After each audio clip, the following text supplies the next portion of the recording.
हरे कृष्णा। श्रीमद् भगवद गीता के अध्याय 10 के श्लोक 40 में अब आगे भगवान श्री कृष्ण अर्जुन से कहते हैं कि नातोंस्ति मम दिव्यानाम विभूतिनाम परंतपः एस्तुद्देश्यतः प्रोक्तो विभूतिर्विस्तरो मया। अर्थात हे परंतप, मेरी दैवी विभूतियों का अंत नहीं है। मैंने तुमसे जो कुछ कहा वह तो मेरी अनंत विभूतियों का संकेत मात्र है।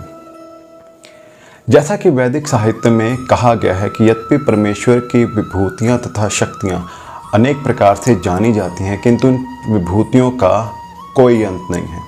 अतएव समस्त विभूतियों तथा शक्तियों का वर्णन कर पाना संभव नहीं है। अर्जुन की जिज्ञासा को शांत करने के लिए यहाँ पर थोड़े से उदाहरण प्रस्तुत किए गए हैं और अगले श्लोक में जानेंगे कि भगवान श्री कृष्ण ने अर्जुन से आगे क्या कहा। तब तक मेरे साथ प्रेम से कहिए हरे कृष्ण राधे राधे। हरे कृष्णा।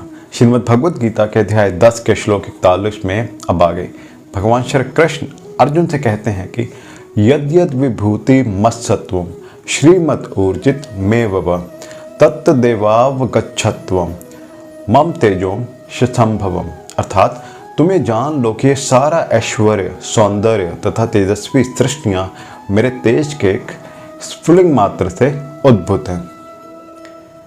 किसी भी तेजस्वी या सुंदर सृष्टि को, चाहे वह अध्यात्म जगत में हो या इस जगत में, कृष्ण की विभूति का अंश रूप ही मानना चाहिए।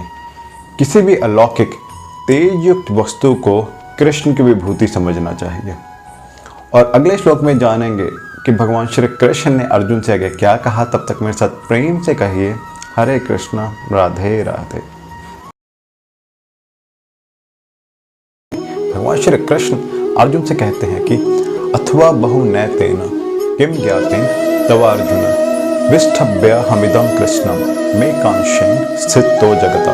अर्थात किंतु हे अर्जुन, इस सारे विशद ज्ञान की आवश्यकता क्या है? मैं तो अपने एक अंश मात्र से इस संपूर्ण ब्रह्मांड में व्याप्त होकर इसको धारण करता हूँ।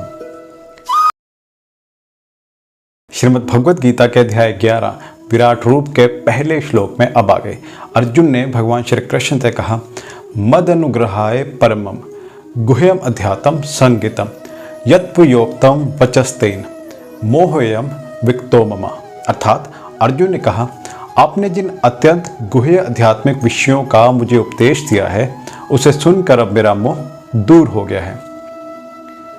इस अध्याय में भगवान श्री कृष्ण को समस्त कारणों के कारण रूप में दिखाया गया है।